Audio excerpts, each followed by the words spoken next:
Один раз местный житель шел мимо гаражей. Неожиданно он услышал жалобный вой и скулёж. Он понял, что внутри одного из гаража закрыты животные. Из дверной щели на него смотрели некоторые питомцы, а звуки, которые они издавали, говорили о том, что животные хотят есть. Мужчина позвонил в организацию по защите животных, которые тут же прибыли по адресу. В гараже оказалось 15 собак и кошек. Неизвестно, сколько они провели взаперти в маленьком закрытом помещении. Защитники позвонили в полицию и пока ждали, опросили местных жителей. Одна женщина рассказала, что знает, кто хозяин гаража, и дала номер этого человека. Женщина, закрывшая животных в своем гараже, ответила на звонок, пришла на место и открыла двери. В гараже оказалось 7 кошек и 8 собак.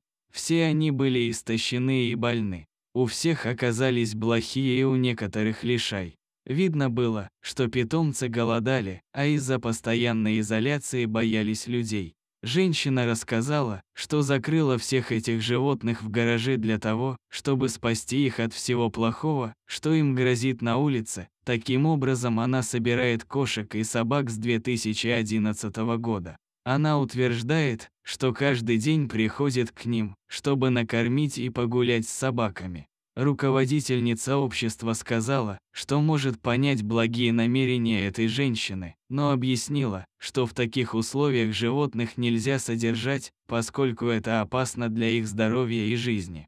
Сейчас питомцев забрали сотрудники организации, которые передадут их на осмотр ветеринарам, чтобы те провели осмотр и занялись лечением. Временно собаки и кошки будут жить в ветеринарной клинике и в домах у зоозащитников, пока для них не подыщут хороших хозяев. Хозяйки гаража сказали, что теперь за ней будут наблюдать, чтобы она больше не занималась запиранием бездомных животных, в противном случае с ней будет разбираться полиция.